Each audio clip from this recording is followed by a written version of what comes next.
the Pew Pew Pew Podcast. I'm excited today. This is a new adventure for me in podcasting. We're going to have two guests on at the same time. They are together, though, which might make it a little easier than having three different people at three different locations. Today we're going to be talking about violence, shooting, massacres in America, really anything that gets like a little too far and some sort of violent aggression is brought out into. We are going to be allowing ourselves to go down the rabbit hole, so we're not necessarily just talking about Vegas or Sandy Hook or Columbine. We're talking about all of them as a whole, or whatever rabbit hole we do if we go down, just one of them. Brock and Dave Toff here. I call him Toft. I'm just going to call you Tofty if that's okay today. Yeah, it sounds fine, man. All right, because that's just how I have you in my head. If that's not professional enough, let me know. But we already had Brock as a guest. Welcome back, Brock. Here, buddy. Right on. These two actually have a really cool podcast of their own starting out right now. I listened to the pilot, and let me tell you something about production quality being better than mine. Their production quality is way better than mine, and I'm stoked to have them here. You guys can tag team it or do it however you feel like it, but go ahead and tell us a little bit about the Outhouse and what that's going to be so that everyone can get an understanding of where you guys are coming from. Well, Dobbins, the Outhouse basically is, as the name implies, the Outhouse Experiment.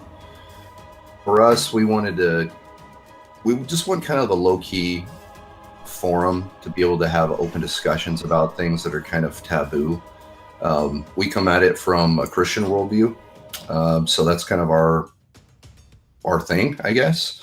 But it's just something where I realized Brock's family, his wife's family, has a little cabin here in Washington, and there's an actual outhouse out there with two chambers in it. There's a seat on one side, and then there's another side to it with another seat, and you can just sit out there with a beer, and some toilet paper and some hand sanitizer, and have just an awesome with somebody in the other stall. No, yeah, you know what I'm saying? Like, no, that's I do. It's really funny how some of the greatest moments in life happen in awkward situations, though. Yeah. Yeah. Well, it helps we're you trying break to down find those boundaries. we're trying to find an unpretentious way to, because we wanted our show to be. I want it to be relaxing, but thought-provoking. Thought-provoking, but unpretentious at the same time. It's like, there's nothing more unpretentious than an outhouse. That's what came to mind. Exactly. Just chill. I want this to be like on our side with the Outhouse Experiment. I want it to be something people want to listen to when they're sitting on the toilet with their earphones and their iPod or their iPhone. Mm-hmm. Either that or on the way home from, like, what I like to do is I like to listen to podcasts when I'm driving to work or I'm driving home or I'm sitting on the pot. Yep, right? Me too. Or so when I'm running or walking somewhere, yeah. So it's the embodiment of that. That's really awesome. I didn't get that backstory previously, so I didn't realize that you guys had actually sat down on a dual outhouse and hand sanitized it out. Well, we didn't really, but it's no, Dobbins. There is a double outhouse at that cabin, and we looked at it this summer when we're sitting. We spent the night out there, just as kind of a dad's retreat, and we're sitting there trying to think of like what should we name this thing? We walked out in front. What were some of our ideas? It was Behind the Veil. That was one of them, and the other one was the Red Pill, but that was already taken. Oh yeah, stuff like that. Oh, fun. Mine was so easy for me. I mean, I pewed, and then I did it for long enough that when the conversation about doing a podcast came up, the title to me was so clearly obvious. It was the Pew Pew Pew Podcast, and I was like, when that came to me, it was like everything action-wise started happening, though, and I was really excited. You guys have been going pretty far action-wise. The pilot sounded great. Let people know before we get started and start going down the rabbit hole where they can find the pilot or the first episode once you guys have gotten that polished and recorded out for everybody. We got the pilot up, and we're working on the second episodes, which we're doing 3 takes on. But it's at theouthouseexperiment.com. That's where they can find it. And we also have a YouTube channel, The Outhouse Experiment, on YouTube. So you can check us out there. And we're on Podbean. there's 3 different ways to check us out.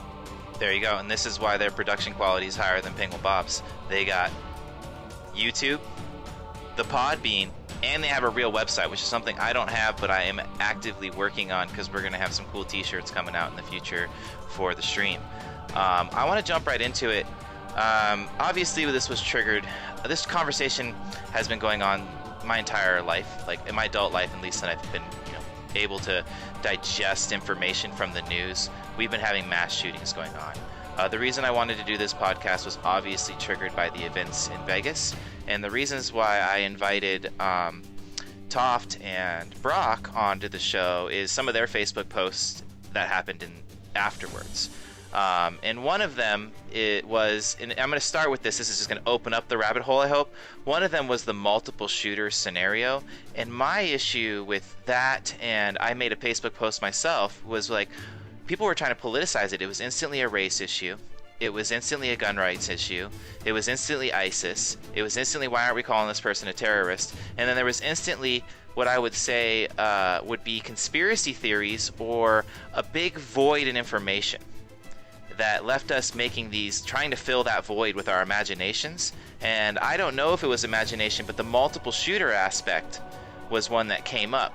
And so I guess my real opening to the rabbit hole is the disinformation that we get and how we fill that void of information. Well, yeah, go ahead. For me, during that situation, I had just simply seen iPhone videos where they seen of another hotel that was on lockdown, and they said, hey, there were shooters that came in here. We saw shooters come into this building, and now the place is on lockdown. You add that to the hundreds of other videos out there taken by citizens that the different gunshots going off at the same time, and all these little pieces of information that totally contradicted what the police were saying. It was inevitable, man, that people were not going to buy that. When the cops come out and tell you a story, and then you can see firsthand video evidence of something that's completely contradictory, people just aren't going to buy it. And after, dude, Dobbins, look at this. Look at the state of affairs that we're in. You've got an election season. We just watched the mainstream media face plant during the presidential election. They're standing there telling us we have a clear-cut winner, and then everybody's thinking it's in the bag. Boom! National television, they're all caught with their hands in their pants, like their hand in the cookie jar. It was just the most embarrassing thing for America to watch. And then I think that's a little off. I mean, I get that it's setting the state of the media, but let me bring up a subject here. So, like, the thing is that I'm asking about like that moment that happens right away. So we have all these iPhone videos and people making YouTube videos right away. But when you actually start breaking those down and you actually have the time to start, a lot of those just fall to the wayside. So human reaction right as it happened, the fact that we can go and take photos of the Mandalay Bay the next day and show that only one window was shot out. And I imagine that many rounds being fired for a civilian. Sorry, I'm getting a little backwash on you guys on the push to talk, but the rounds being fired on a civilian would sound like there's more than one shooter. So hysteria is that all of those things are like just a human's personal response in a moment of hysteria, but days later they're not still reporting those things. People who were there on the site, those are the same day initial gut wrench reactions. We haven't seen anything new that corresponds to the evidence. And so for me, in the post that I made, I'm sorry, I'm getting backwash on you guys. Really? Let me try to get the setting. Yeah, no worries, I appreciate it, but I'll just mute him. But what I'm trying to say is that some of those videos that we're saying we're seeing firsthand, when they're actually digested over a course of a couple days, they don't hold up, and those same people probably aren't saying the same things. They're like, oh, I get it was only one shooter shooting a high-capacity magazine. That's why it felt like it was such a stream of shootings. And so those are just people's crisis reactions who are citizens. And so when you're saying, look at all this evidence, I did. And then I came back and I was like, well, we can digest this. You know, and it's not the media's problem because a lot of this is put out on YouTube. But the thing is, when you have somebody standing in the Bellagio Hotel with their iPhone saying somebody just ran in here and started shooting, you know, and the place is on lockdowns, there's cops everywhere, either that person's lying, they had no knowledge of the Mandalay Bay shooting at that point, they just knew somebody broke into the Bellagio, railing off gunfire. I mean, that's what they're saying.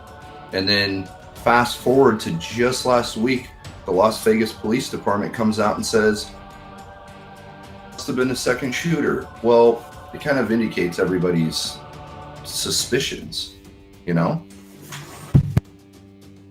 I haven't heard the part about the Las Vegas police coming out and indicating a second shooter days after. The only evidences that I've seen is that it's either an iPhone video that doesn't show a shooter, or it's an iPhone video that when it can be compared to the evidence of the day of, it confirms that there was only one person. And I think that my main point on that, and this isn't to discuss the merits of that conspiracy theory really, this is to talk about the misinformation that we get as humans and how fast we want to react. So the instant reaction to people who aren't trained is there's no way that many rounds came down from one person.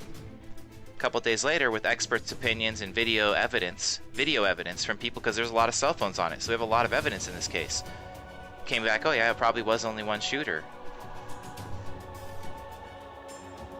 Change in the mainstream media, just, I mean, I would suggest going and watching the interview with the LAPD just last week, came out with, you know, a press release. So that aside though, well, the point I was trying to make that I think sets the stage for all of the mistrust that people have for the mainstream media and even the cops is the fact we do get lied to a lot. Case in point is all the fake news that we keep hearing about. You see it on both sides of the aisle. You just keep seeing fake news stories, people being labeled fake news, and then the news agency is labeling everybody as fake news. They caught red-handed. And so who do you turn to? So the American populace is, I feel, just like fatigued by this betrayal of these supposedly authoritarian sources of information and by the police. I mean, daily I get updates on my Facebook news feed, police encounters with people where, for instance, the police will beat the crap out of somebody and then they'll go and say that they were fearing for their lives, so they shot him to death. Then a video comes out showing a completely different story that occurred.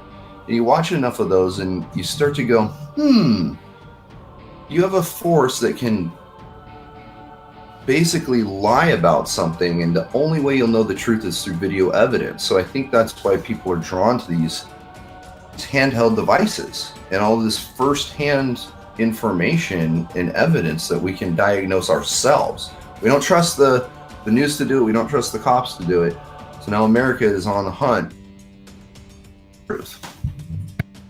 Something that I really actually agree on. I'm scared because of how much we self-police and the fact that we do have all these little cameras and we do want to have to. We kind of realize we're in a world where video is the only way that's going to save us. It is also one of those things that is really damning to the media right now. And that's why I get my sources from the media, then I also get it from YouTube. And if you can give me the full uncut version of a video, I'm willing to watch 30 minutes of boring to see it in its entire context, because I think that the point that you're trying to make as well is that we get fed this clip-it of something and the media comes out and says this is what happened, and then we're like, well, no, we actually have the full YouTube video over here and that's not actually what happened. Why is this what everyone's echo chambering across Facebook, that this was a wrongful shooting? And I'm going to use this as an example that it was a wrongful shooting, but it was actually justified if you watch the full video and you're the cop and you're seeing it from his body cam angle, and you're seeing a person reaching under their seat after you've given them an order to show their hands twice, and then you only show the things after the cop said show your hands twice. You only show the clip after that. I don't have that one on hand, but it's an example of things that we're seeing. It's an example of things that the media do, is they choose the piece to show us. And then the example that I'm trying to connect back to my original thing about Vegas is that the reason that this people jumping to conclusions about who it was, why it was, how many of them there was, all of the things that people said the first day have actually kind of turned out to be wrong. The only thing that turned out to be right, in my opinion, personally right now, was that there was one shooter, and he was one crazy person, and he was probably just wanting to die famous, in my personal opinion. But people don't want to say that somebody wanted to die famous. They need something deeper. They need it to be a conspiracy. They need it to be ISIS. They need it to be something that they can politicize. And I'm like, why are we politicizing? Why are we trying to reach out and add this label to it?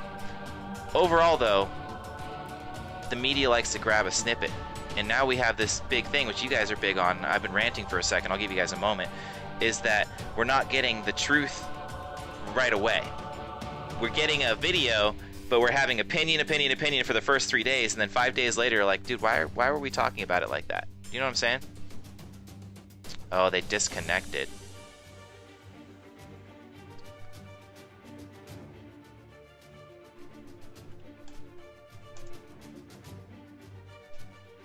Well, boys and girls, this might be the first failure of a podcast.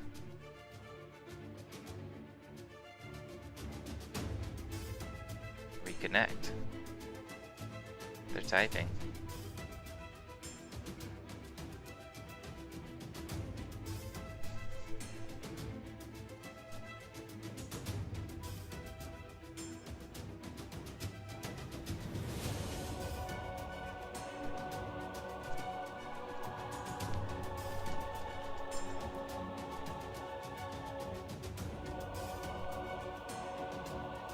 There they are.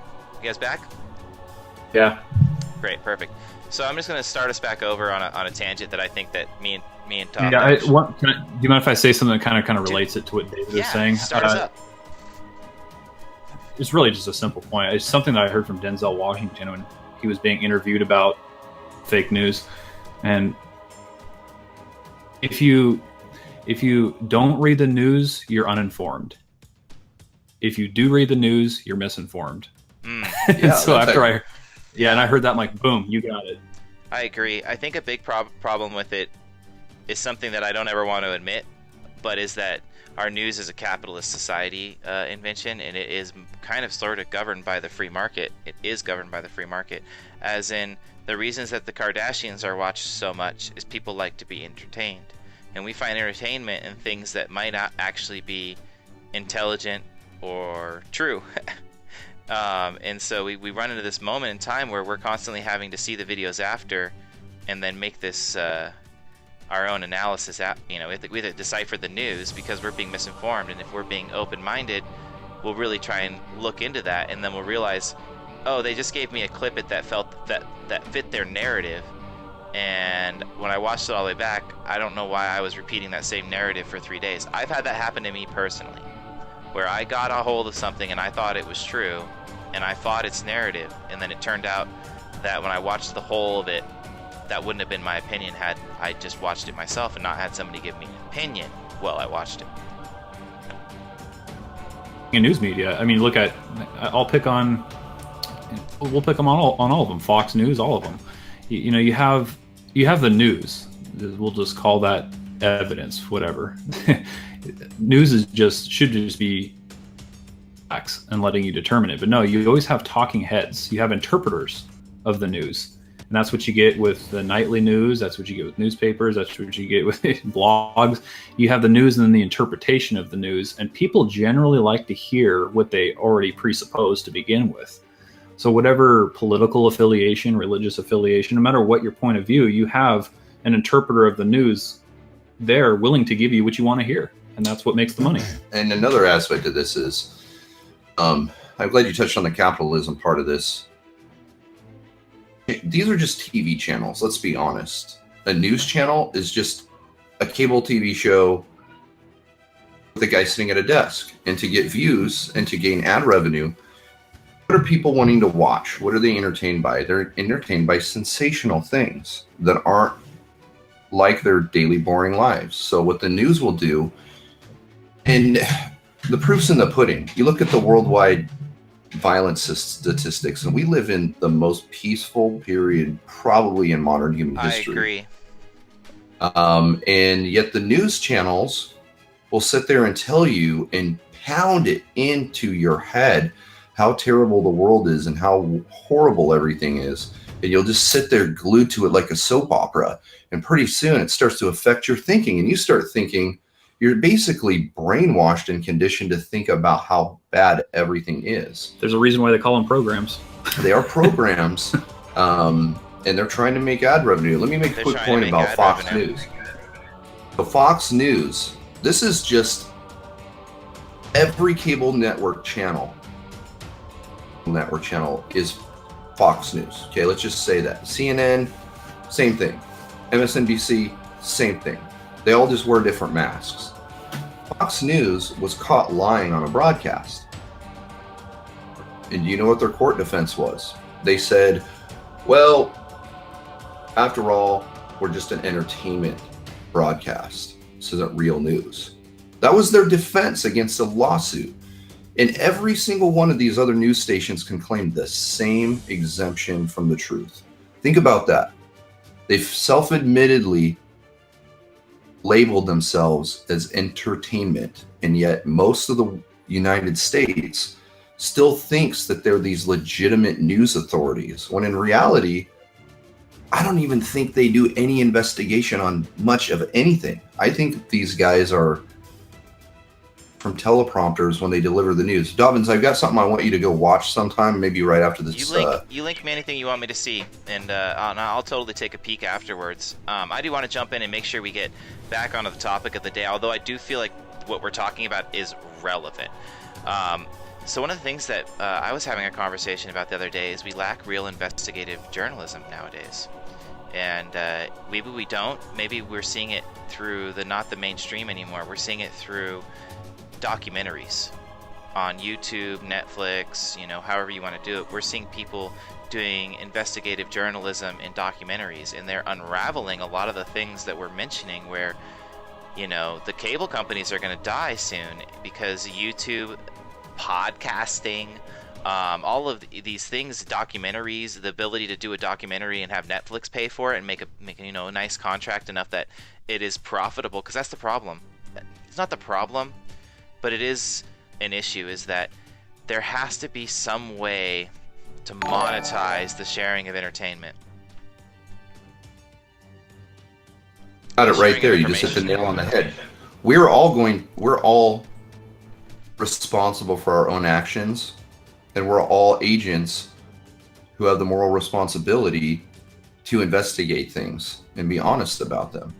And so now you have the power taken out of the gigantic monolithic news stations and put in the hands of the average Joe, that we now have a voice to be able to do our own private eye investigations and our own news reporting. And part of the problem was capitalism from some people's point of view, but the solution is also capitalism. On the other hand, it's the people getting through to the nation. And this gets me wider back. audience. I agree. But this gets back. This is the tie-in right here. Back to violence in America. This is the issue, though, that I have, is that we jump to these illusions of grandeur, and YouTubers, the real media, the actual media. They want it to be two shooters. They want it to be ISIS. They want it to be politicized. They want something that they can grasp onto. And my issue with it is that I'm frustrated that that's not how you get to the facts. Like, honestly, in a situation with any shooting, any act of violence on this scale, you won't know for weeks. You won't know the first week. Even if they left a manifesto, you won't understand the situation for a week. Like, investigations don't go that fast. We shouldn't want them to go that fast. If we want science to be, peer-reviewed and double-blind studied and having, an actual scientific method, then we can't just say that we can make the facts the same day. We can't just say, oh, look at this video. Let me make a whole YouTube video about this window that looks like it has a strobe going off, but the next day when we go and we take a picture of it, it looks like the Mandalay Bay's, storm-proof windows only have one window missing. And why are we jumping to the conclusion of things that in other things we allow we allow the processes that happen. We respect the method, that journalism method, the scientific method. You know what I'm saying? Did I lose you guys again? I think that I agree with you to a degree. I think on the other hand, citizens are the watchdogs. I don't see that there's anything wrong with seeing what looks like an inconsistency and exploring that. I think jumping to conclusions, on the other hand, can be quite. But Brock, go ahead. You had something to say. Oh no, go ahead. We have to keep the major news networks honest, and that's inevitably, David. It's going to lead to a certain amount of people going off into unsound thinking, and you're gonna have to take some of that for the American people to individually have a voice and to do their own research. It's just going to happen. It is what it is. But what I find even more interesting is that YouTube started censoring those people. Now that is a very dangerous thing. So you have almost like the major monolithic news stations, Google, starting to public. What do you think about that? That one's actually something that I really struggle with, because we have YouTube as this layer of freedom, and we actually get a lot of additional content free of charge, A, and then B, they're able to say whatever they want on YouTube because they're not, held to the FCC standards as hardcore. And it bothers me that places will get taken down. You know who else bothers me is Twitter. So like the YouTube thing bothers me. So like if they're going to take away ad revenue, I'm okay with that. But if they remove your video or they censor your video, that bothers me. Jordan Peterson had a video censored off of YouTube, and if you watched it, you don't understand how other YouTube videos are still standing. So that their measure of what should be removed and what isn't removed is failing, and I don't think that they should be policing that. Let it out there on the internet. If it sucks, it sucks. Let the people decide. YouTube, it's not your job. You gave us a chance to have liberty, and you took it away. They are slowly taking away. You know who else is doing it? Is Twitter. Twitter has a form of thought police, basically. They have a department of like something. I'm struggling on the name of it, but they have a department that makes sure that you're legit, and they also are the same department that verifies people. So there are people that are clearly the person that they're talking about, but they don't have a verified account because YouTube doesn't, or not YouTube, Twitter doesn't approve of the things that they're saying. And the same people that are doing that in Twitter are the same people that are doing that in YouTube. And that's one of the things that bothers me about how we're getting our news. Now, the thing that also bothers me is that, and it ties us, I want to bring us back.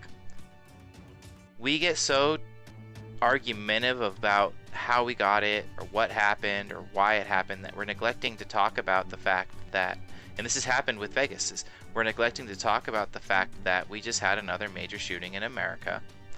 America seems to statistically have that happening the most. It's not necessarily a media issue. It's a human issue. It's a person issue. And we get so distracted because we want to politicize everything. I made this post on Facebook about it. Why are we politicizing everything and not trying to let the process happen where we analyze the actual facts of what just happened? People in America, and this is a personal opinion, romanticize about killing each other. It's a romantic thought going all the way back to the Wild West.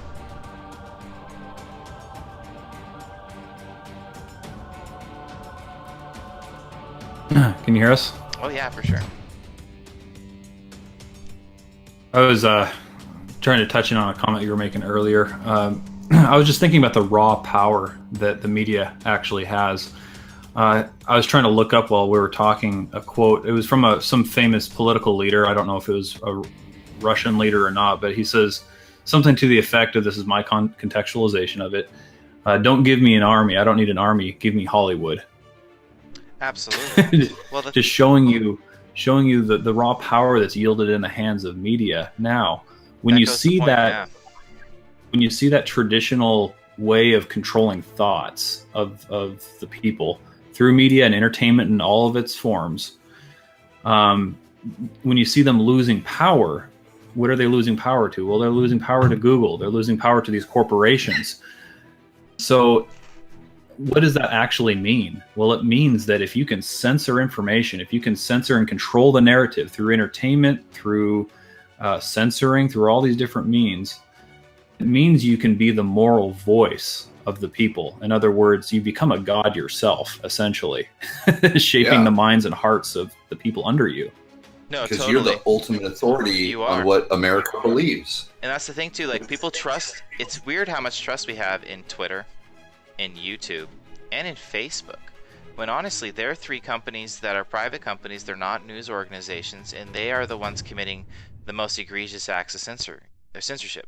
I was trying to get back to a point though, where I was saying that, and it is the media was a point, but we are the most violent country that I can think of, yet Toph made a really good point. We are also the most peaceful country that I can think of. And so when I think about the situations that we're having, we're getting so distracted on conversations about the media, conversations about race, conversations about gun control, that I think that we're missing something. And the piece that I feel like we're missing is that Americans romanticize killing each other. Video games, the Wild West. And I honestly think this guy was a career video slots gambler. I honestly think that he was ready to die, and that his form of suicide was setting a record first. And that people aren't willing to say that Americans want to set records of killing each other. And I think that when these people get in this dark ass space, they're just mentally ill, and they're just going out with a bang, and it's not ISIS, it's not race, it's not guns, it's the individual. And are we as a country enabling that? Look at our culture. I mean, allow me to psychoanalyze Paddock for a second. This is a man, through what we know of him, was a compulsive gambler. Let's just be honest. This is a man who lived a life that 99% of us would dream of. You know, it's a fantasy life. Fantasy life. It's a fantasy life, and he lived it out. This is a man who had power. He had authority. And I can't just imagine people questioning this man. He was so well known to the casino staff, and just a man who just had his way, didn't talk with people on a close relational basis, but he lived the life that most of us would dream of. But you can see that he wasn't happy. He wasn't satisfied. So what's the next step at that point? It's like, it seems to me that he had to go out with a statement that I'm going to be remembered. This is how my name is going to be echoed through the spans of time. He himself wants to be a god in a sense. And that's fair, and that's what I mean. But we romanticize that idea. I'm sorry to interrupt you, and you keep going. But Trump is a good example. We're a celebrity environment right now. We're a celebrity culture. We like the idea of celebrity. How'd you put that in a picture? From a Christian worldview, David, this is what me and David talked about. It's nothing happens from the spiritual realm to the physical realm. What we have is Trump is the encapsulation of what America is. It's God's judgment and saying, you want entertainment, people? You don't follow me. Here's your entertainment. And the same could have been said with Hillary. On the other, you want immorality? You want, all the stuff that Hillary's been doing. You want that for your leadership? I'm going to give that to you. Either way is a judgment in our perspective.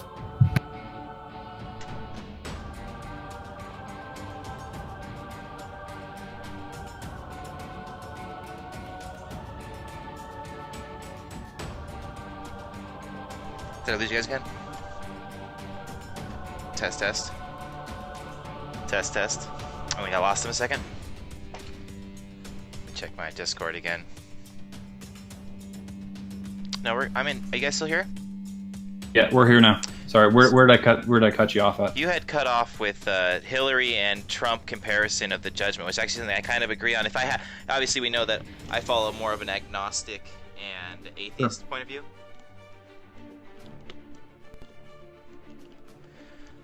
Look what molds this culture. Stephen Paddock was a byproduct, in a sense, of what we've consumed ourselves with in our entertainment, in our media, and the glorification of violence, the glorification of lust, the pornography of our culture as well. This man was living all that to the extreme, and found at the end of the tunnel, there was nothing. There was no satisfaction in any of that. He ended up with and a pile of blood. So this is one of the few times that, you know, I appreciate people who come from a religious or a biblical background. I'm gonna say biblical, because I really do feel that the Bible is a historical item, and that history really does repeat itself. So you learn these lessons, and they do repeat themselves, and we are in another point, like, where society is repeating itself.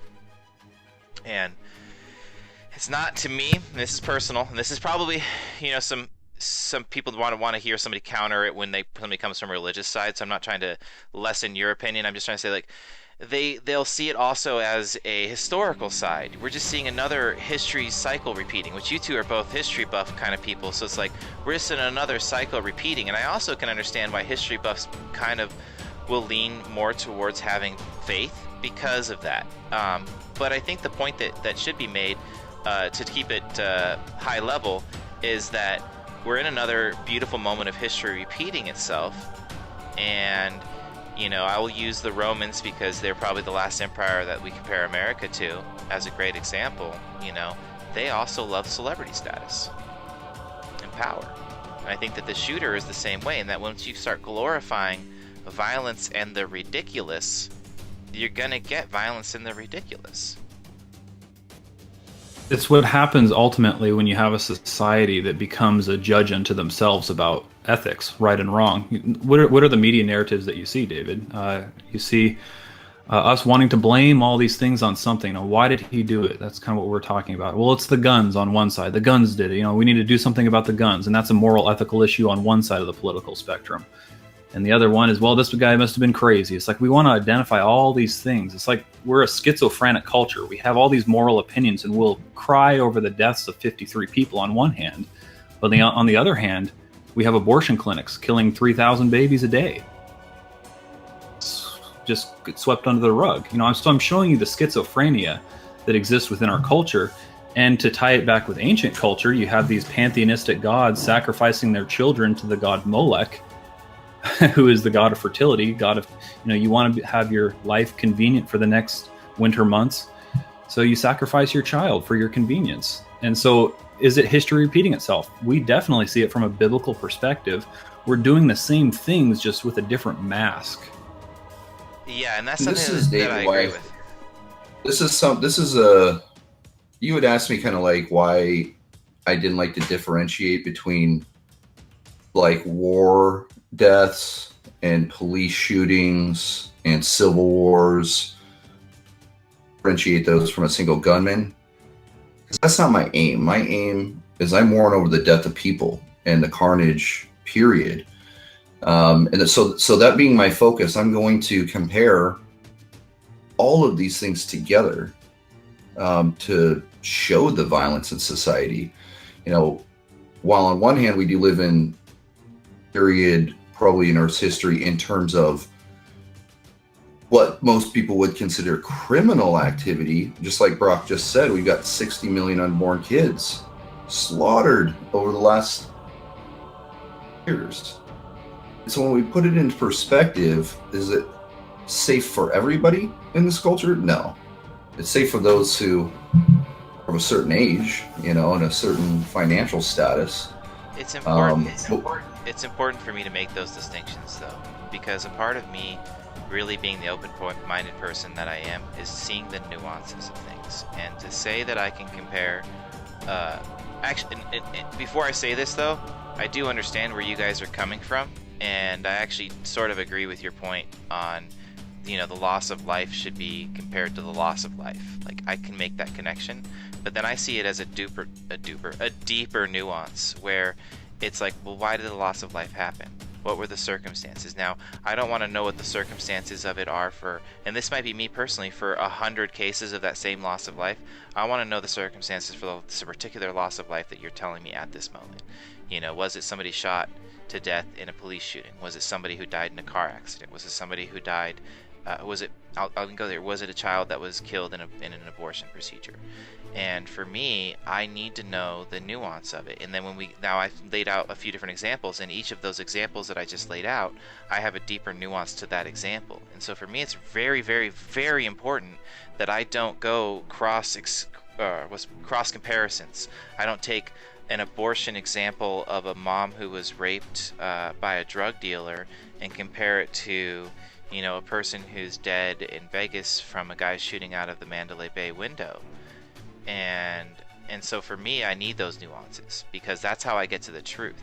And I think that as a society, when we talk about we're getting crazy, we're having the media, we're getting these influences and stuff like that. I'm on a rant, I apologize, guys. But we get a sense of I have to feel a certain way, rather than being like, what was the nuance of what happened there? Like, can we go deeper and see?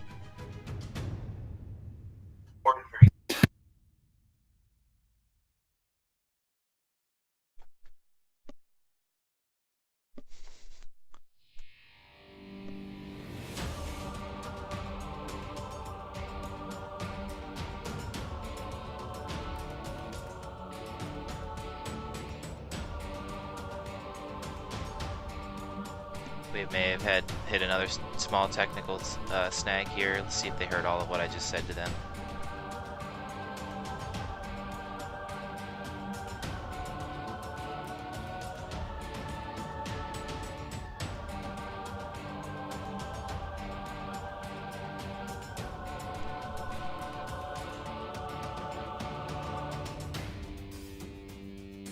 All right, cool. Yeah. Are you there? Yeah. Yeah. Okay. So I was saying that I'll tie this into when we're talking about the nuances here. One thing leads to another. Yep. Or just seeing the situation as it actually was for its individual situation. Well,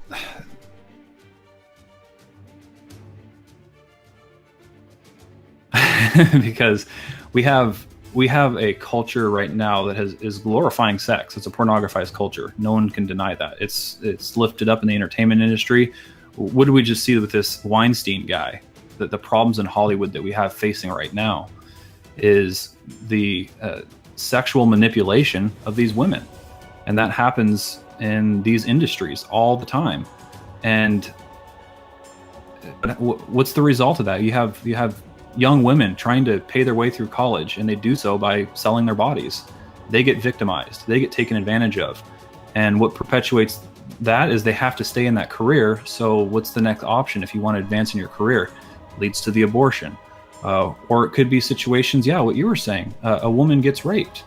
And that's one thing too. And what happens to what's so detrimental, I could never relate to what those women are going through. Never. But you see men abandoning their responsibilities, men leaving the women, men leaving their children, broken families. You're seeing that all throughout this culture. But my point on that is those are different to another. They're different situations, though. They are different situations. Yeah, you're trying to compare them when they're really not comparative, in my opinion, and also leading to the breakdown of culture itself and civilization. Okay. That's why you're seeing violence. That's why you're seeing all this. It's all moral break. Oh, see, here's a point that I want to make is I feel like it's actually we're human nature.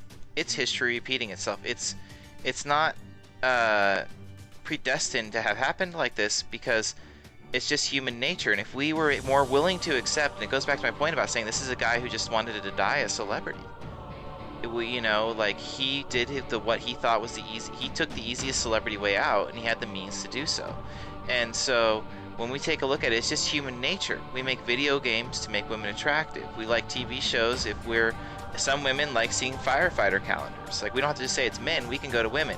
We can go to any stereotype that we want to pick and find something that they find attractive. And it's human nature to want to have these attractions, and it's what level of extreme we take those reactions and those attractions that I like to know. Like, I like to see the nuance of the level of extreme somebody's taking it to, but I also want to be like, well, that's human nature for them to want to do something. Extreme measure that Stephen Paddock took. And he was delving into the extremes of all these things, with the prostitutes and with all these things, the money, the gambling. He took it to an extreme. And that's a symptomatic response of what happens when you cross those lines. It is, because the thing that they go ahead. I mean, that's the thing. Like, we're using terminology like, oh, that's extreme. Yeah, I like this. Good. To who? To the majority of people. Well, if the majority of people are starting to act extreme, then is it really extreme? Really? Yeah. What are we measuring it by? Are we just? I think is it just your opinion versus mine? I mean, well, we do. We have social contracts with one another, and so we have, as a society, as a whole, use democracy to define extremes. And so let's take something really simple, and this actually can get into gun rights too, if we needed to tie it into the violence conversation, because speeding, most of us can agree that in school zones, 20's a little too slow, but 40's way too fast. And I think that on the individual level, when they're voting or making decisions, they'll agree with that. Now, if they get pulled over for it, and they're getting a ticket for 30 over in a school zone, they probably disagree in that moment. But I think in the range of what is extreme, everyone agrees that extreme, if you're going 70 in a school zone, you're fucking up. And so the beauty of living in America is that we do have democracy. And we do have that moment where we can be, let's vote on what's extreme. And it's working. Now, when it's not working is in the conversation we were having earlier about us getting lied to by Facebook, Twitter, YouTube, social media, the real media, CNN, Fox News. I can say that, that moment in time, they're deciding the extreme and we're not.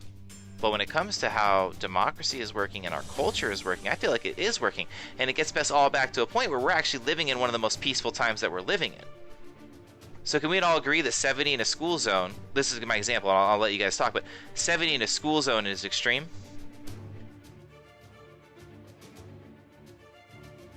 We agree that it is. I mean, just because we agree on something doesn't make it true.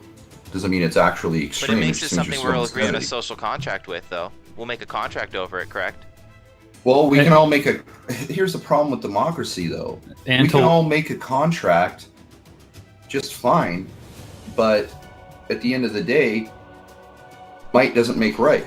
And so when people band together to try and come up with this agreed upon moral structure, it seems as though it's always going to tend towards being its own monster. You become now the majority dictator, and you're going to oppress the less powerful, those with the less voice. And this is a cycle throughout history. So when we want to just put our foundation on democracy, maybe there are 300 out there out of 301 people. Well, you're screwed. You know what I'm saying? So it doesn't really offer safety, I think, that a lot of people put in it. Like, instantly we hear democracy and we're like, oh yes, democracy, such a refreshing word. But in reality, it turns into just the same thing as any other dictatorship. And one French author once said, "A million people say a foolish thing. It's still a foolish thing." Yeah, exactly. From our different worldviews, David, we're using different language for morality. I mean, I think we both would admit that, right? You're using a subjective morality, and we're talking about morality from an objective viewpoint from scripture. So when we're using these words, there's a vast chasm of difference in the definition of the words we're using, but we can be using the same words. So I just want the audience to be cognizant of that as we're speaking. It's almost like sometimes I feel like ships passing in the night in the middle of the ocean. A point that I want to make right now too is I think that we love word games. Not we as a group, but we as humans. Not three of us, but we love word games and we love definitions of things, and we need those. And I think that kind of goes on to my point that I was trying to make, is we also need the nuance of each individual situation. So we say we want to blanket democracy, we want to blanket Republicans, we want to blanket Democrats, we want to blanket shooters, we want to blanket terrorists. It's like, unfortunately for me personally, I need the nuance, because the nuance tells the truth. And we're constantly jumping to these extra things. We're constantly connecting things that really shouldn't be connectable, and then we use our word games to get us find a way to connect them. And for me, it's like, no. We need to use our word games to define the nuances of the difference between things. And so I guess a good example of the difference between things, a difference of democracy working and democracy failing. Democracy works, and I'm going to try and tie it into what our conversation was supposed to be, but I love the rabbit hole, and I think that we might just need to retitle this when we're done. Anyways, democracy working is gun control is voted on, it's agreed upon, it's also agreed upon on how culturally we accept guns. Americans love guns. Guns are America, fuck yeah. If I wanted to go out for 4th of July and I could reasonably and safely shoot a shotgun into the air while pounding a 40 and riding a fucking horse, I might do it. Driving in the back of a truck, unseatbelted in, with a 40 in my hand and a gun in my hand, I feel like I should have that freedom to endanger myself and others, because that's an American cultural thing, is for us to want that. And so we as a culture have voted on that. Now, it's working because we have that freedom to be able to express ourselves like that. Now, when it's not working is when we have people who want to be a celebrity having such easy access to that celebrity status. They're not doing it because it's hard. They're doing it because it's an easy out. And so when we talk about extremes and stuff, this is a really good one. How extreme is too extreme? You know, I think that people misinterpret the Second Amendment, and that maybe an organized militia with people who are trained and approved to handle the weapon, they should be able to have F-16s and tanks. You and me, the three of us, none of us should be able to have a weapon that can shoot, you know, more than an animal, more than a hunting, more than a defense of 5 people entering my home, and I'll allow a pump shotgun for that as the most, really. A nice 45, you know, with a good clip. Yeah, I don't know if I necessarily agree with framing this as extremes, because I don't necessarily see it that way. But you know, and also just to take issue with, you know, there may be some people out there who fantasize about riding horses in the Wild West. I mean, that may be a very real reality. I don't think that's representative of most people that want gun rights. I think it has more to do with distrust of the government, which was the exact reason that we protected gun ownership to begin with. But that's really the bottom issue there for people who, and you also touched on something. In America, yeah, we were supposed to have people's militia. The state was the people. It wasn't another organization to begin with. And for us to have a militia protect us from invaders, such as rulers and tyrants. That's what we just finished fighting the Revolutionary War over. So we do need to take a bit of a humble pill, I think, sometimes. And then Brock was just mentioning something to me real briefly while listening to you speak. There's never, when people say gun control, there's no such thing as gun control in the sense that it's being stated, David. Anytime somebody says gun control, they really mean gun reallocation, taking it from somebody that they don't think should have it and giving it to the people who have it. So what does that mean in the course of our government? Well, that's inaccurate, actually. It's slightly inaccurate to say that there's reallocation like that. Mostly because... Well, it's not, though, because you take it... Because the government wants control of the guns, so they'll give them to the police and the military. You're going to pay for a gun one way or another. They're not going to take your gun and give it to the police. What they're going to do is they're going to do something similar to Australia. And they're going to offer a buyback program, which is the only program that I approve. I don't approve of... I'm not in a stance of let's round up the guns for the first point of this. But if we Dave, hang on. Give us a second here. I'm trying to develop this. So, real quick. Who pays for the police's guns? Oh, obviously the taxpayers. Oh, okay. So we pay for the police's guns. Okay, gotcha. So at one time in American history, we did not have police. And then the New York Crime Syndicate got political foothold. I may be off slightly on my specifics here, but when police were instituted, it was run by the mob essentially. And so what happens is the citizens were then taxed. The money that they could have spent on their own guns was given to the state to pay police and buy their equipment. So there was, right from day one of guns, day one, I think though the property of one person and reallocate it towards the state, and the state controls the cops, right? But we do that So with what's our gonna military. happen- Why are we so upset about it with the police? I'm more upset about how the police use the allocated funds that they have than the fact that we have a police allocating the funds.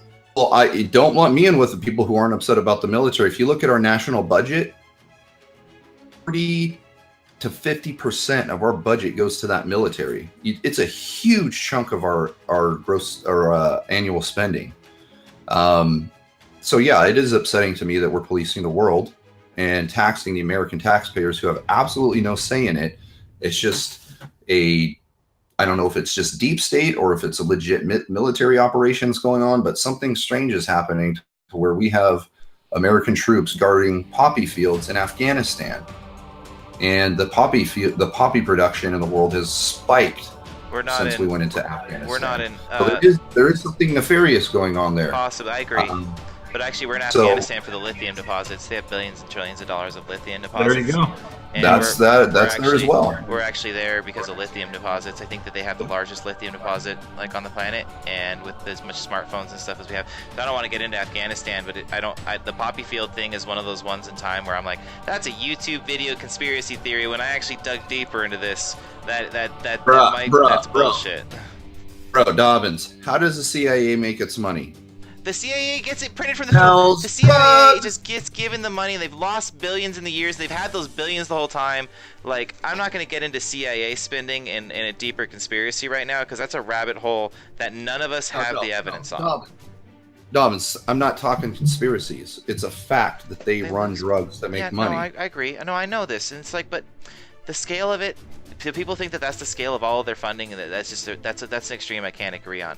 Something that I want to get us hopefully back towards is talking about the American culture around, guns, or just the American culture around idolizing violence and wanting that celebrity status through violence. I want to make a point before I let you guys rant on that again, is that when it comes to the allocating of funds to pay for police, I think that's another extreme that we can compare to school zone speed limits, that most people are fine with it. Now, what they're not fine with is the implementation of it. And so in some ways, I think more people would agree to spending more if we put them into, I joked about this in another podcast, and I'll probably joke about it in every podcast I possibly can, putting them into Ghostbuster-style backpacks that spray foam, so the moment they feel afraid for their life, they can foam that person almost instantly, and there's no way they're drawing a gun on them, and they have like a little spray thing that they can melt that shit with real quick.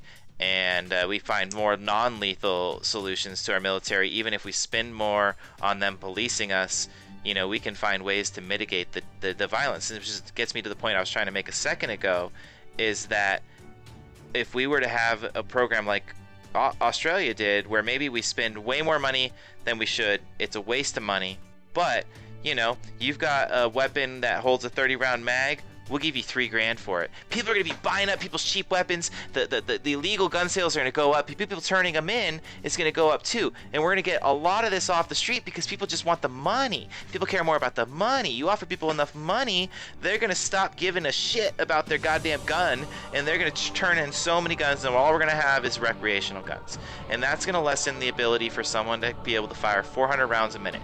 Now, when it comes to people protecting themselves from the deep state and the government, I honestly think that we're fucking up by not having state militias. State militias should have F-16s. These people should go through training. These people should be fucking approved by that militia. Not by the government, but by that militia. The government should have no right to choose who goes in that militia. But that's a whole other conversation. But the fact is, we glorify the fact, and you guys were kind of making this point, we glorify this fact of why didn't the other person go out and buy the gun to protect themselves? I was like, why should they have to why should every person have to spend the money when they can spend a fraction of the cost of one gun and have a cop protect the neighborhood? When I think police historically have, even though they've been corrupt, have done more good for America than bad. I think the American police system has done more good for America than bad. They protect the things that we don't want the government to do as well. So I don't know how you could frame it as more good than bad. The government wouldn't be where it's at without police. That's just a fact. Well, but I feel like we live in the best society we could have ever lived in. I feel like I won the galactic lottery by living in this society, in this country, in this time frame that I'm in. I'm upset about how we talk about things and how we discuss things more than I am upset about, the government that we have or the system that we have. It really boils down to, you can take away all the guns you want. Let's just say we confiscate all of them. All of them are gone. The problem, what's the one common denominator? We still have, as you said earlier, Dobbins, still have that human nature that we have to deal with. The human nature, the things that you saw happen with Stephen Paddock, that was the culmination of his moral self. The accumulation of all those things that he steeped into resulted in the killing of innocent lives. You take away those guns, Dobbins, and people are going to drive box trucks into crowds. See, that's right. That's I agree already. with that. No, I agree with that part too. It's, for me though, there's a scoreboard. And Americans love scoreboards. Video gamers love scoreboards. The guy who did it probably likes scoreboards. I hate to lump the white shooters into this, but I love stereotypes. A lot of them were kind of nerdy video gamey type people who are probably aware of the scoreboard and they're just trying to set a high score. And so if you remove that ease to set the high score on that, I don't think people are going to care as much about the high score of doing a truck run, and that'll be reserved people with political agendas, and those people deserve the real term terrorist. I don't care what group they're from. Any group with an organized agenda trying to change the world through that action, that's terrorism. A single person going apeshit crazy and deciding to set the record, that's a totally different thing to me, and that needs to be analyzed on its own and handled appropriately for what it is. The devaluation of human life, that's what it is at the end of the day. How did he view humans? If you're calling it a scoreboard, sure, that's fair. He saw human life as nothing more than a scoreboard, something to set a record. That's the problem in our culture, the devaluation of life, and that ties into everything that we talked about, the moral issues that surround us, the entertainment industry, the pornographisation of our culture itself. It's all boils down to the devaluation of human life and dignity. Just like what this Hollywood producer did, devaluation of women, and Paddock did devaluation of human life. Whether it's through a gun or whatever means, the heart reveals the actions. And as we devalue other people's lives, we devalue our own lives. And that's what led to the suicide.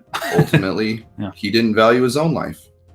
Well, see, this is when I get into these are the extremes. And so, he got to the point where he devalued his life to an extreme that was, that he took it to. But it's like also sometimes people devalue life to less of an extreme. So they see somebody, they have a friend that they know doesn't have any money, but they have $1 million in the bank, and they know that friend couldn't buy their medication.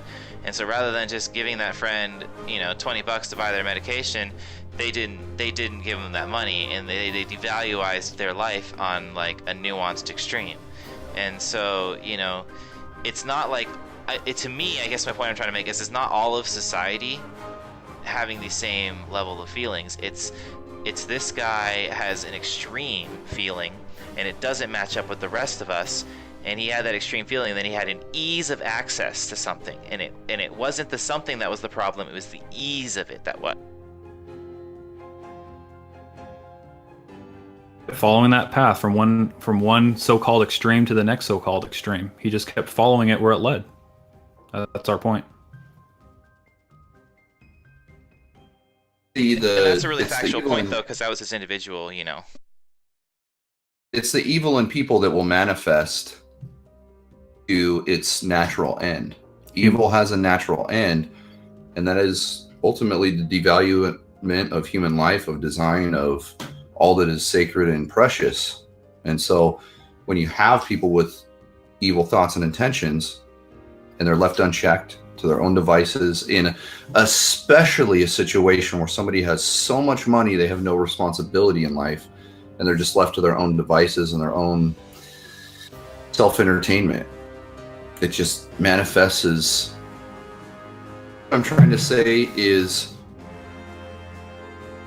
it's like the culture despises human life, but only some are willing to execute what's in their heart. I think a lot of people, if they're really true and honest with themselves, murder somebody when they're so bitterly angry with a friend or family member or somebody else or whoever it is. It's the same thing. Hating somebody is just murder without action. And we all walk around like hypocrites, acting like we're not in the extreme, but we have that extreme tendency inside of us that's always knocking at the door. And under the right circumstances, as morality and culture decays, you're going to see that manifest more. You'll call it an extreme. I just call it evil to its natural ends. See, I see it. I agree, but I also see it as we have an overpopulation problem. And so statistically speaking, the odds of these things happening are greater now. And it's not that our culture or society has degraded so much, it's that we've increased that likelihood. And we need to temper the likelihood's ease to have catastrophic effects on you and me's life. Inherently, that's a problem with democracy then, right? As you get more people, democracy boils down and doesn't work. It's hard. We're overpopulated. I know I am kind of saying that, and it is an unfortunate belief that I have, that we're so overpopulated that democracy doesn't work as well. But I think it's still working. I really think it's still working. But David, here's the thing. Just take out overpopulation and replace it with guns. Guns aren't the problem. Overpopulation isn't the problem, ultimately. You've already said it yourself, that people are the problem. Overpopulation is just a people are the problem, but people also are the problem because they're not seeing that they don't need to shoot. An individual, a militia different, an individual has no need to protect himself from 400 plus people when he's living in a community and a society like the United States of America is currently in its state right now. I don't think that we're oppressed in such a way that we need to fight that oppression. Honestly, I don't think that we could, because we don't have F-16s. Maybe a militia could, which would be a much better use of us expressing this right to have higher magazines and things. Why not just get rid of that easy use? Don't go and knock on somebody's door and take it away. That would be stupid. Give them some fucking money. Just lay some cheddar on them. You know, and you can buy those guns off of the streets. It's going to be expensive. It's going to suck. It might be the most controversial decision ever, but to me it's less controversial than taking people's guns. And it's also, you would probably have to couple that with making militias a reality, so that people are satisfied with their need to protect themselves. So is this conversation about a violence problem, a gun problem, an overpopulation problem? Like, it seems like we're kind of shifting. Yeah, and we're trying to kind of funnel it down into one common core issue. It's not, though. And guns could be certainly a part of that. It's a manifestation of it, but what we're trying to say is that it all boils down to what we thought that you agreed to earlier was the human nature. I thought that's what it all boiled down to. No, okay. Yes, but it is so new. This is my overall point that I'm trying to make, is that it's so nuanced that we have to talk about all of these pieces of the puzzle. There isn't just one culprit to it. We have human nature, but human nature also solves the problem that we're talking about. So it's not the end all. It's an important piece of all of it to talk about. It's probably the biggest piece, but incorporated in that piece is also the solution, which is the problem with us saying it boils down to human nature. Because also in human nature is the desire to build community, the desire to build tribe, and the desire to protect each other.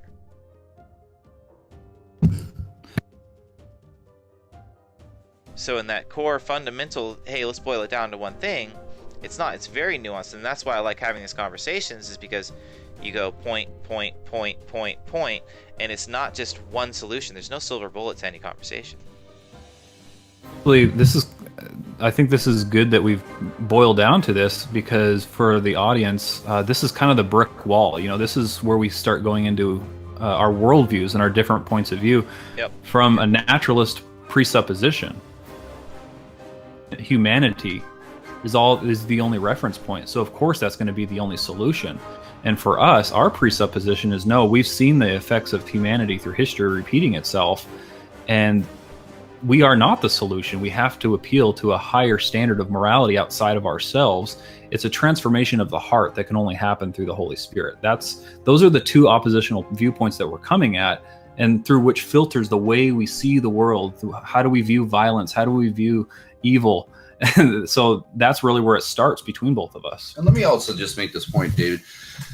Nowhere am I denying there's distinctions between different tragedies that occur. That's not my point. I recognize those distinctions. My goal, though, is to point out the very thing that we've been talking about, and that the problem is the human heart, and that we should mourn over all of these things equally. And I feel like you misunderstood me when we were debating on this on Facebook. I was believing that I wanted to like erase the distinctions. That's not it. I want to tie these things together because I feel like sometimes they're so atomized that people actually get so lost in the distinctions they don't see a common thread. So there's a balance to this that needs to be. We need to recognize there is a common denominator and there's distinctions, and they're both important. Well, and it's something that obviously me and Brock have been conversating back and forth, because we know that where we hit that line in the sand and conversation wise goes. To me, I don't feel that gosh, it's hard for me to explain this. I'm okay with living in a society that has people who have different moral foundations. And for me, the reason that democracy is working is because I know you guys share it closely, but my moral standings are found from a much different grounding from you guys. But I feel like on a lot of issues, if we weren't to bring into how we got to the decision, and we were just to say, you get to vote yes or no on this decision, we would surprise each other on how often we agreed on decisions, even though we came to the decision from a different moral foundation. And so for me, I don't actually have to agree or convince or even understand your moral foundation on how you got there. I can, in a weird way, to live in a productive society with you, I just need to see that we agree on the majority. And if we don't agree on the majority and I'm the minority, I'm willing to take it to a certain extent within human rights, where, we're living in a beautiful spot in humanity where our human rights aren't actually as violated as a lot of people are trying to make it out in the media. Like, we're not actually, I've had male bosses, female bosses, I've had every ethnicity coworker that you could ever imagine. And so I don't feel like we're failing on any level of human rights. And so we can keep having this moment where we don't necessarily have to agree on a moral foundation. We just need to be able to vote on stuff and, live in a society where we agree to the social contracts that we live in. And I think that that's something that me and Brock never talked about in our original conversation, is that for me to live with somebody, I don't have to agree with them. Or moral pragmatism can only go so far as the population, in your point of view, right? Because once it gets to a certain point, those social contracts break down because of overpopulation. That's where it breaks down. Yeah, and then we get fantasy sci-fi of people who are set groups can build a spaceship, and if they want to only take their set group into a new planet and try a planet with just Mormons, or a planet with just Catholics, or a planet with just Filipinos, whatever planet. Yeah, but it only works though. When you say works though, it works. Well, it doesn't work. According to what we said earlier, which was overpopulation is the problem for the disunity of the breakdown of the moral fabric of society. So it doesn't work. It only works so far. Population is at a We're not managing our overpopulation correctly, unfortunately, is another point that I didn't really ever make. So is it working then? So we have to ask the question, is it working? It is. How is it working? But it's showing signs of need for change. So it is working, but it's like a system that's fluid that can be easily changed. We need to start saying, okay, history does repeat itself. Even back in the times that the Bible was written, or the canon was established. I know you guys have episodes about that establishment, but even during that time, certain things rang true. And why don't we just go ahead and look at some of those things and accept them and move on? And some of the things that even when we made our Constitution was we were afraid of factions and things like that happen. So we established states' rights, we established, a separation of government and checks and balances, and then we're not really trying to use those tools that we've already been given. And so yes, we're overpopulated, yes, we have these problems, but, we have states' rights. So we have, maybe we have a state that abortion is illegal, and we have another state that it's legal, and you can choose which state you want to live in and pay your taxes to that state. Maybe reduce. I'm for reducing federal and starting, because we are overpopulated and people don't want to live the same way as each other. And so we need to start embracing the fact that we divided ourselves into states that can vote on things that they all agree on. And people get, oh, but it's my home. Why should I have to? No, dude. You don't like your home, move the fuck out, dude. Like, it's not that hard. People have been immigrating and moving to other places for better lives since the beginning of time. That's also human nature. So you get to choose. You get to be like, oh, Utah looks like it meets all of my needs as a person. Move to Utah. But we're not but this is a greater problem. We're not managing our overpopulation correctly, and we have the tools. We've already established that we suck at overpopulation. Just use the tools that, at least in America, use the tools that we try to set forth from the beginning.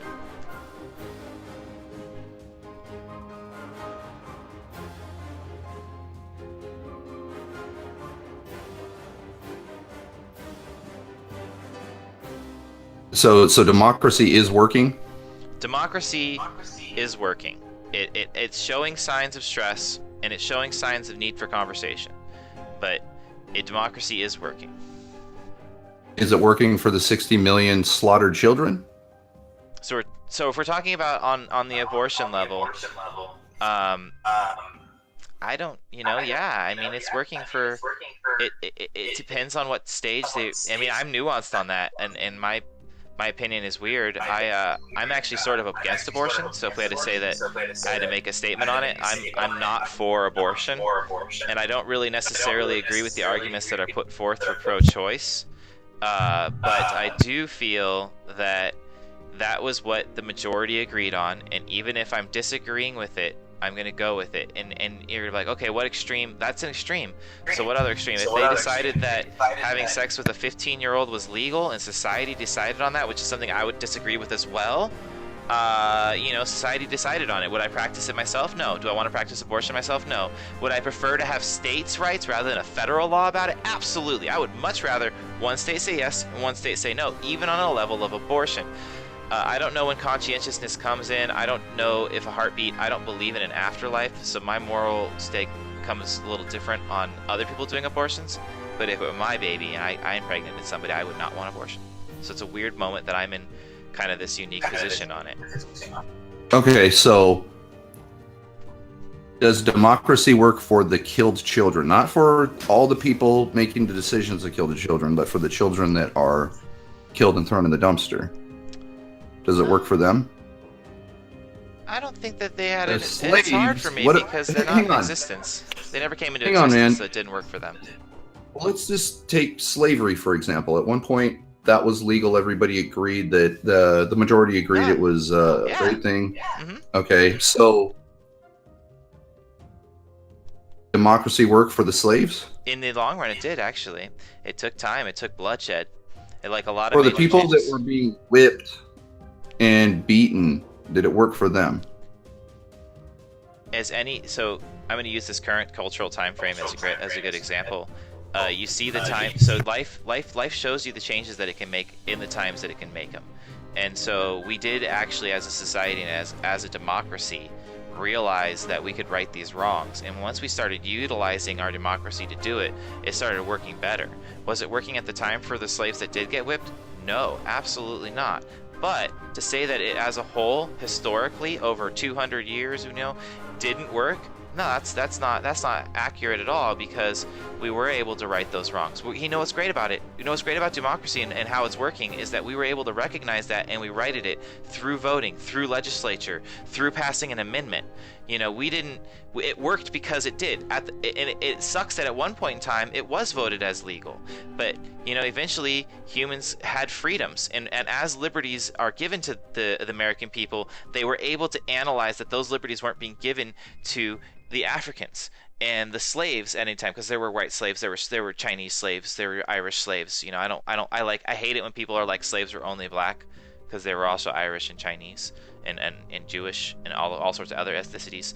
That bothers me a little bit that it's only that one group gets it. But my point being that it did eventually work, and then it eventually worked on a global scale, and we no longer have slavery because human beings, as a society, even without a direct democracy or government that they voted for, democracy prevailed, and now slavery is damned across the world. Did it take time? Yeah. Are we in another time where maybe a change might take time? Yeah. I mean, another statement that you have no problem living or cohabitating with people with different moral foundations, right? Absolutely.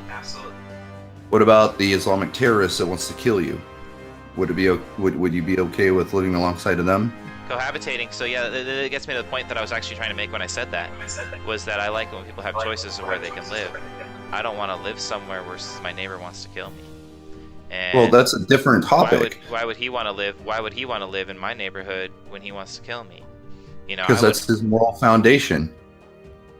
Yeah, well, then I'm going to do. Then hear me out. Hear me out. Then I get to build a gated community. I get to put up protections of layers between myself and him as much as I need to.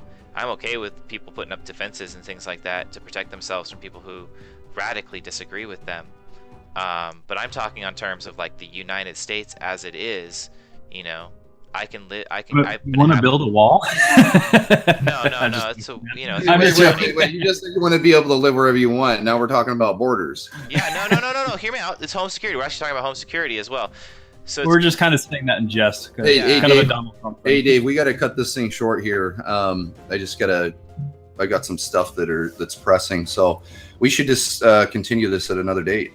Yeah, you guys are both welcome to hit me up anytime. Let me know when you're available again. Hey guys, I am gonna go. If you're still viewing and you're here for the gaming, I'm going back to gaming in about 15 minutes. If you're here for the podcast, it will be uploaded to YouTube tomorrow. I'm not going to put it up tonight because I'm going to continue. Just going to switch scenes here on OBS.